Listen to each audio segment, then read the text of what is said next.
that as many of the past inductees probably, and present inductees probably discovered, that one of the biggest highlights of the past couple of weeks is this whole process is that it forced me to go through through many wonderful memories of all the people that helped shape my life in this town and all the special friendships that developed through playing baseball in Bristol. That's why I know this honor includes not only my immediate family, but many other people in this room tonight. So of course, my list of thank yous starts with Mary Ann, who has faced 16 years of marriage and me disappearing in the spring. It seems, as many of you coaches know, that you wake up some March morning and say goodbye in the morning and return home sometime in June. I'll tell you, the support and dedication that she offers can all be summed up in her one daily phrase: don't stop and eat anything on the way home, because supper's going to be waiting. Now, I believe that's what most coaches call doing the little things that make a winner. These days, we actually get to see a little more of each other chasing around to Rachel's softball games and Victoria's gymnastics meets. We get to sit and relax a little while and talk with, not chasing Olivia around. So, when I was stirring up those old memories of playing baseball, but one fact that stood out, and I have to thank a lot of you in this room, for making it so easy to play in this town. By that I mean so many of you out there and in other places made the Bristol name so intimidating on the field. You know it's always great to go into a game with that kind of edge. I remember listening to all those old Legion games on WBIS radio with Pete Liss. I think there was 1440 on our dial back then. The names of Dave Seashon and Bobby Jones and Eddie Smith and Ernie Ginter. I mean, every little leaguer wanted to be a part of that program because they knew the Bristol name was synonymous with great baseball. And I can remember, it's a good example of how powerful that intimidation factor can be. It happened in my second season of a Legion game. We were facing our Zone 1 rival Newington, going in to face a great Randy Levine.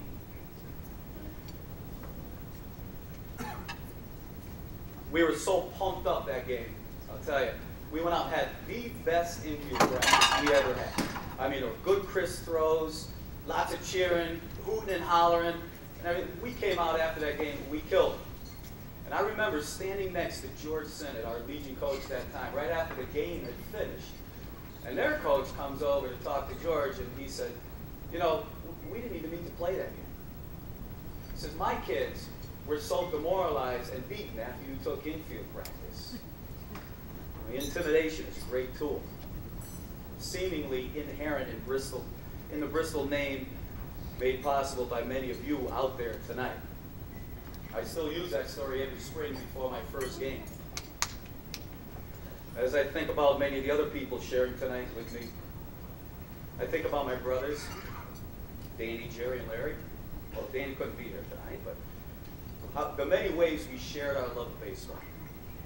I think all those games when we played our neighborhood against the other neighborhood, and our neighborhood team was mostly our whole family.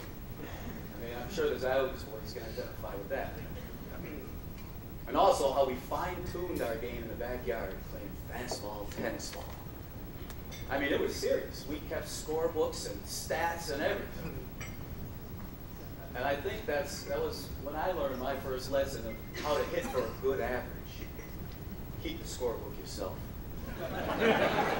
That's why you saw me and Pete Bosey running, battling for the book every high school game. And I'll tell you, boy, did our averages go down when John Reardon took over. But I'm thankful for my brothers for a lot of things. They were always there to catch for me and hit me ground balls when I begged. And, you know, they were good players in their own right. Danny and Jerry going on to play some good varsity baseball, and Larry going on to play, and play. Another thing I'd like you to understand is that as I pitched all these years in Bristol, spent a lot of time with that, I really that whole time, as I pitched, for 6 years, I had only one catcher. From 7th grade at Emmanuel Lutheran through high school, there was only Mosey. I mean, he knew me inside and out. And he still does. He was responsible for a lot of my pitching success back in those days. And I'll tell you, I was devastated when he couldn't come to Fairfield. And guess what? Without him, within 2 years, the coaches were already asking me if I could possibly hit or play some other position besides pitcher. Because, well, you got to understand that back then, it wasn't so fashionable for pitchers to have their own catcher. I mean, like Randy Johnson, Roger Clemens, and Tim Wakefield. I mean, gee, you can hit better than John Flaherty. I wonder what could have been. But I'll tell you, after high school, it was time not to just play the game anymore. It was time to learn the game. So began my brief but most formative years with the Bristol Cassies. My need to learn the game came to light one sunny afternoon at Page Park as I was watching us bat from the third baseline hill. Duke Snyder was trying to score from second base on a hit.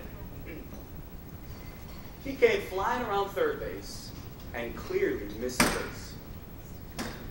He realized it and tried to put on the brakes to go back, but as fast as he was already halfway to home plate. Now, he knows the other team saw this hesitation.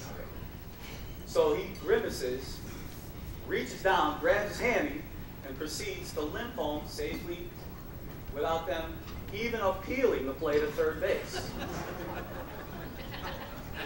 I mean, this whole thing happened in a fraction of an instant.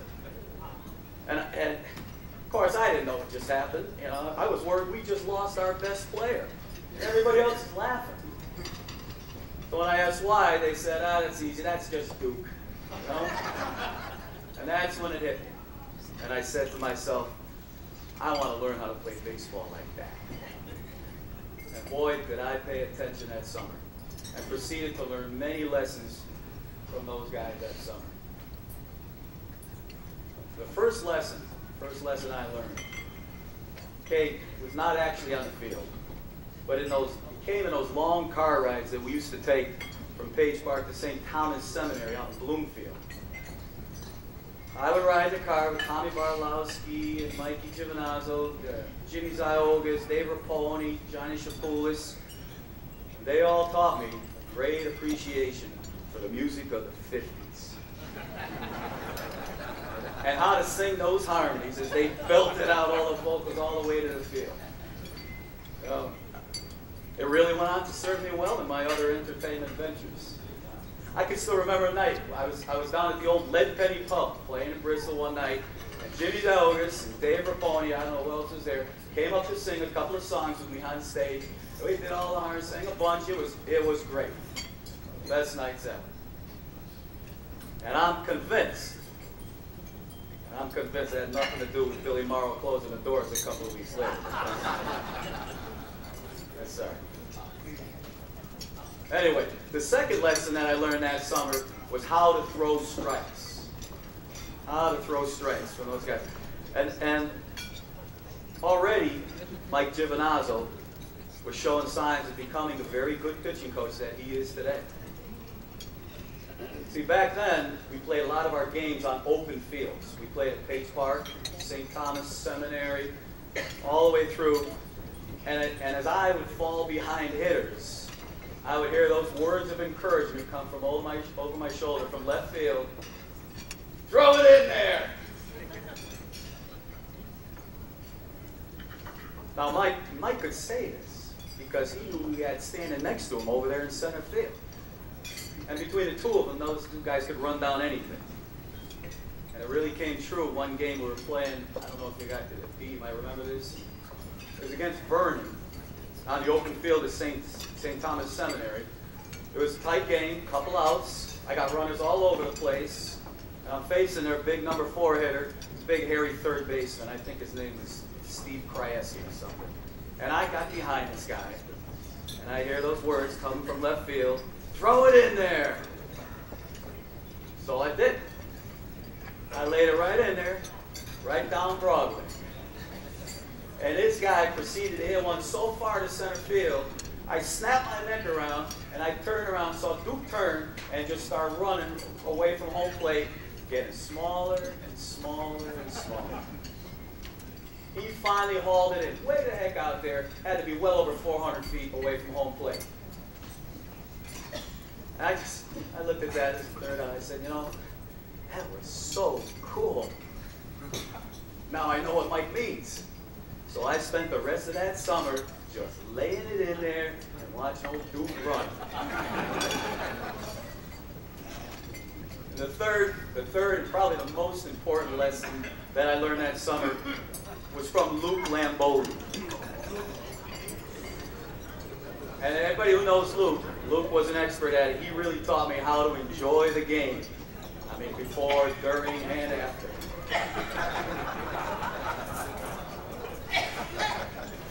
Now, Luke was such a great hitter.